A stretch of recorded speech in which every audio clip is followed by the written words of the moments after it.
Kemarin kita telah belajar materi garis. Hari ini kita belajar tentang sudut. Di sini ada gambar sudut. Garis ini namanya kaki sudut. Kaki sudut merupakan garis-garis pembentuk sudut. Pada gambar tersebut, garis AC dan AB disebut kaki sudut. Jadi AC dan AB adalah kaki sudut. Titik A disebut pangkal atau titik sudut. A ini pangkal atau titik sudut.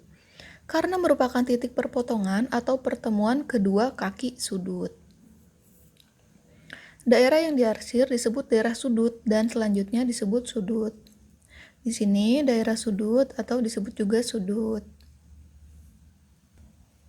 Selanjutnya ada satuan sudut. Satuan sudut yang sering digunakan dalam kehidupan sehari-hari adalah satuan derajat.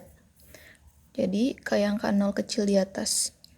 Kemudian ada menit, dia kayak tanda aksen atau tanda kutip 1, dan detik tanda kutipnya ada 2. Tingkat satuan sudut adalah sebagai berikut. Jadi ini tuh seperti satuan waktu kalau satuan sudut. Kalau derajat itu seperti jam, menit seperti menit, dan detik seperti detik. 1 derajat artinya 60 menit. Nah, tadi yang aksennya 1 namanya menit. 1 menit sama dengan 60 detik. 1 derajat 60 menit, 1 menit 60 detik, dan 1 derajat 3600 detik. Kalau dibalik, 1 menit sama dengan 1/60 derajat. 1 detik 1/3600 derajat, dan 1 detik sama dengan 1/60 menit. Jadi ini kebalikannya. Kalau dari derajat jadi menit dikali 60.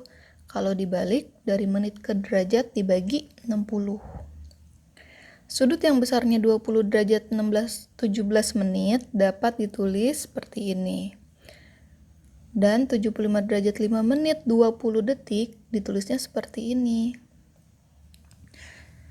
Satuan sudut bisa dijumlahkan ataupun dikurangkan. Cara hitungnya seperti ini. Tentukan hasil dari operasi hitung sudut berikut. Ini berapa? 18 derajat 27 menit ditambah 62 derajat 19 menit. Jadi kita tulis dulu, nulisnya yang lurus, 18 derajat dengan 62 derajat. 27 menit dengan 19 menit. Ditambah, seperti penjumlahan biasa, 7 ditambah 9, 6, 16, satunya simpen, 1 tambah 2 tambah 1, 4. Jadi 46 menit. Kemudian yang ini ditambah juga, hasilnya adalah 80 derajat. Kalau kita kurangkan 15 derajat 41 menit 25 detik dikurang dengan 12 derajat 38 menit 58 detik dikurang, pertama derajatnya dulu kita kurang, pertama detiknya dulu kita kurang, jadi dari belakang ya. 25 dikurang 58 kan nggak bisa ya, jadi kita minjem di sini. 1 menit itu artinya 60 detik. Nah, jadi di sini 25 kita tambahin 60. Hasilnya adalah 85. Jadi kita ganti dengan 85. 85 dikurang 58 hasilnya 27. 41 yang tadi satunya kita pinta buat dipindahin ke sini, jadinya 40.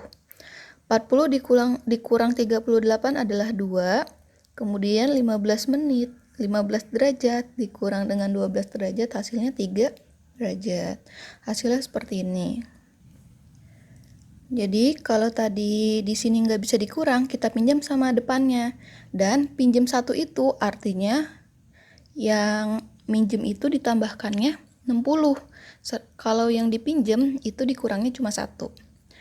Kalau penjumlahan 19 detik ditambah 3 detik, hasilnya adalah 22 detik.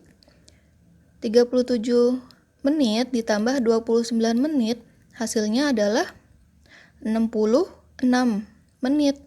Kan menit cuma ada sampai 60, jadi 60 menit sama dengan 1 derajat. Jadi di sini jadi 1 dan hasilnya ini dikurang dengan 60. Karena tadi jawabannya 66, jadi hanya kita tulis 6-nya saja. 60-nya kita ubah ke sini.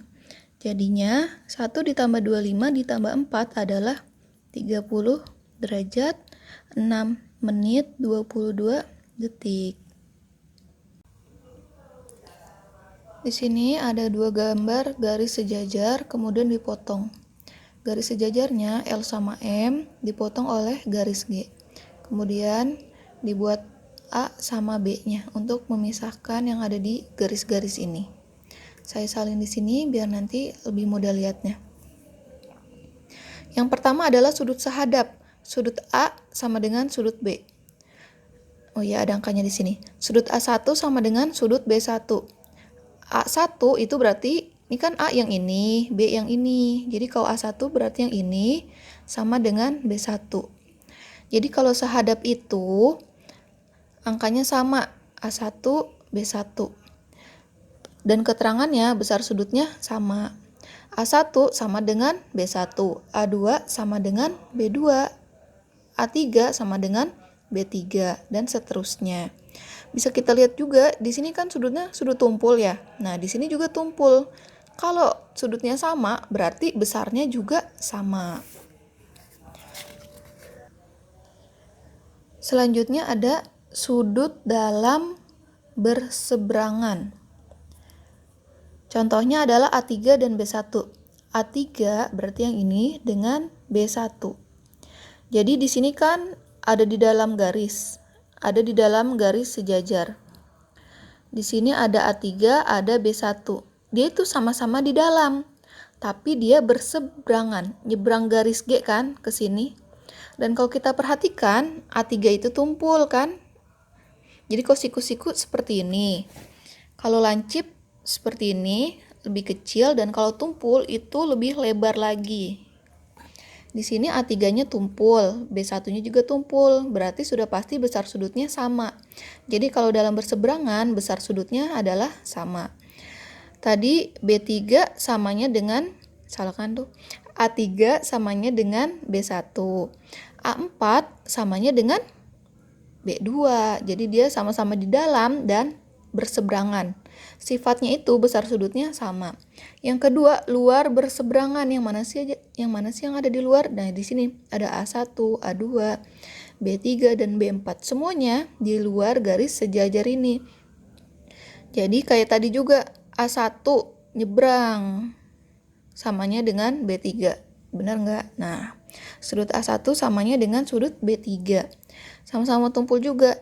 Sudut A2 samanya dengan sudut B4. Besar sudutnya juga sama. A2 dengan B4. Kalau A2 di sini sudutnya apa? Lancip. B4 juga lancip.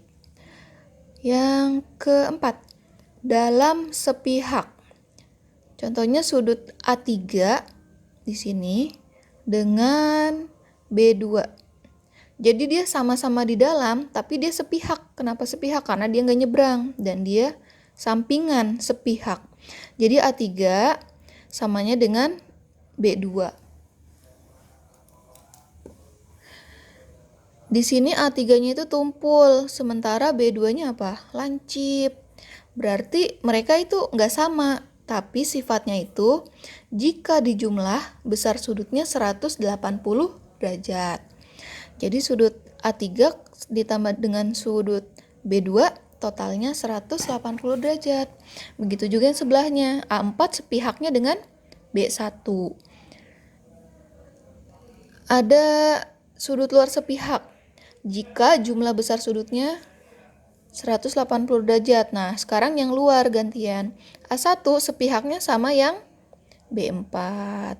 Dia sama-sama di luar, tapi dia sebelahan, nggak nyebrang garis G. Kemudian A2 sepihaknya dengan B3.